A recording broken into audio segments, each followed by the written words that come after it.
Hi hello ಎಲ್ಲರಿಗೂ ನಮಸ್ಕಾರ. Welcome and welcome back to my YouTube channel. ಇದು ಬಂದು ಡೇ 9 ಹಾರ್ಲಿ ವೇಕಪ್ ಚಾಲೆಂಜ್ ಆಗಿರುತ್ತೆ. ಇವತ್ತು ಡೇ 9 ಒಂದು ಹೆಲ್ತಿ ಬ್ರೇಕ್ಫಾಸ್ಟ್ ಜೊತೆ ಸ್ಟಾರ್ಟ್ ಮಾಡ್ತಾ ಇದ್ದೀನಿ. ಮೊಳಕೆ ಕಟ್ಟಿರೋ ಕಾಳುಗಳನ್ನೆಲ್ಲ ಬೇಯಿಸ್ಕೊಂಡು ಅದರಿಂದ ಒಂದು ಹೆಲ್ತಿ ಬ್ರೇಕ್ಫಾಸ್ಟ್ ರೆಡಿ ಮಾಡ್ಕೊಬೋದು.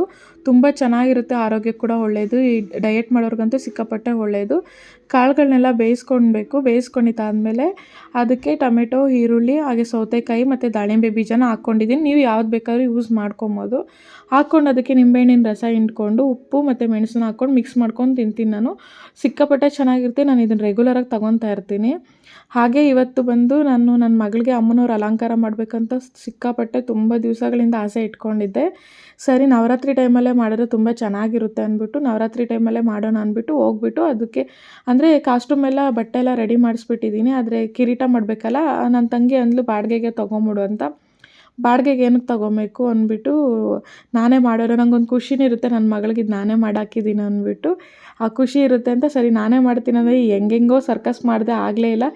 ಆಮೇಲೆ ನನ್ನ ಕಣ್ಣಿಗೆ ಬಿದ್ದಿತ್ತೆ ಈ ಒಂದು ಪ್ರಿನ್ಸಸ್ ಕ್ರೌನು, ಅಂದರೆ ಪ್ರಿನ್ಸಸ್ ಕ್ಯಾಪ್ ಅಂತಲೇ ಹೇಳ್ತಾರೆ ಇದು. ಅದಕ್ಕೆ ಹಾಗೆ ಪೇಪರ್ ಸ್ಟಿಕ್ ಮಾಡೋಕ್ಕೆ ನೋಡಿದೆ, ಆಗಲಿಲ್ಲ. ಆಮೇಲೆ ಕಿಚನ್ಗೆ ಹೋದೆ, ಏನಕ್ಕೋ ನೀರು ಕುಡಿಯೋಣ ಅಂದ್ಬಿಟ್ಟು ಅಲ್ಲಿ ನೋಡಿದ್ರೆ ಸಿಲ್ವರ್ ಪೇಪರ್ ಕಾಣಿಸ್ತು. ಆಮೇಲೆ ಸಿಲ್ವರ್ ಪೇಪರ್ನೆಲ್ಲ ಹಾಕ್ಬಿಟ್ಟು ಈ ರೀತಿ ರೆಡಿ ಮಾಡಿಕೊಂಡೆ. ರೆಡಿ ಮಾಡಿದ್ದಾದಮೇಲೆ ನೋಡ್ತಾ ಇದ್ದೀನಿ 2:30 ಆಗಿಬಿಟ್ಟಿದೆ ನೈಟು. ಸರಿ ಮಲ್ಕೊಂಡು ಬೆಳಗ್ಗೆ ಎದ್ದಿದ ತಕ್ಷಣ ಅದೇ ಕೆಲಸದಲ್ಲಿ ಕೂತ್ಕೊಂಡೆ. ಸರಿ ಇದು ರೆಡಿ ಮಾಡಿ ಇಟ್ಬಿಡೋಣ ಅಂತ ಇದು ಮಾಡ್ತಾ ನೋಡಿದ್ರೆ 11 ಗಂಟೆ ಆಗಿಬಿಡ್ತು. ಬೆಳಗ್ಗೆ 11 ಗಂಟೆ ಏನೇನೋ ಮಾಡಿ ಸರ್ಕಸ್ ಮಾಡಿ ಟ್ರೈ ಮಾಡಿದ್ದೀನಿ, ಇಷ್ಟು ಮಾತ್ರ ಬಂದಿದೆ. ಮಗಳನ್ನ ಅಮ್ಮನವರು ಅಂತ ಇದ್ದಾರೆ ಅನ್ಕೊಬೋದು ನೀವು.